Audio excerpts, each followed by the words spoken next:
In 1846, this man was sent to Bethlehem Asylum after being found guilty of a triple homicide. And today, I will tell you his story. George Johnson was born in Dunnet, Caithness, Scotland in 1811. By 1841, he was married and living in London, and he worked as a master mariner. But in 1846, his life would change forever. The headline read, "The Murders on Board the Tory." It said, in having transpired that Johnston, the master of the Tory, made an extraordinary charge of mutiny against most of his crew, was making preparations to quit the country. On Tuesday week, he was brought before the magistrates at Thames Police Office and charged with the willful murder of Thomas Reason, a seaman. The prisoner is a native of Scotland and said to be respectfully connected. He is rather above the middle size, 35 years of age, a florid complexion and rather sunburnt. He is a man of reckless appearance and manners, and seemed to treat the serious charge against him with indifference. Reason died one night in the cabin. On that night, the boy heard him call out, "Spare me, Captain, spare me." A cabin boy said, "I saw Reason, who appeared to be in a dying state. I saw the captain examining a wound in his left breast. I saw the blood flowing from the wound. The captain had a bayonet in his hand. There were two other wounds, one in his temple and the other in his forehead. Reason died about 10 minutes after that. I was present when he expired."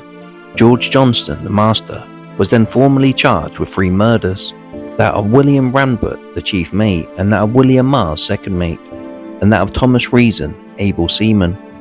2 witnesses, both ship's apprentices, were examined. Slack declared that Mars was placed in irons by the captain, who then struck him on the head with a cutlass, inflicting a severe wound. Within less than an hour, he struck him again, wounding him on the head and hands. The master ordered some of the crew to pass a rope around the mate's body and squeeze him. They did so, horribly torturing the dying man. He expired soon after, and his body was committed to the sea. On the 25th of September, he saw the master standing over Rambert with a cutlass in his hand, the chief mate praying for his forgiveness. On the following day, Rambert was struck by the captain and repeatedly slashed with the cutlass. He was greatly mutilated.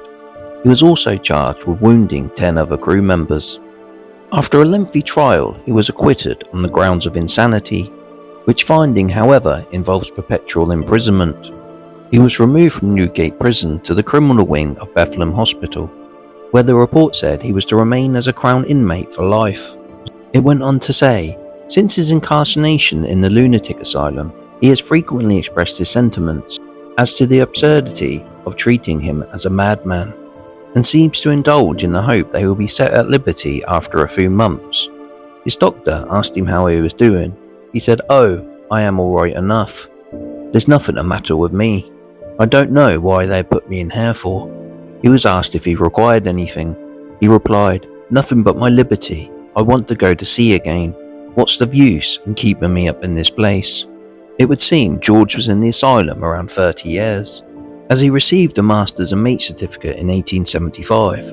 The record shows the ships he had previously served on, and the last one listed was the Tory in 1845. By 1881, he was an inmate at the Clapham and Wandsworth Union Workhouse. He remained there the rest of his life, passing away in 1888, aged 78. It's unbelievable to think he was allowed to return to sea after what he had been found guilty of.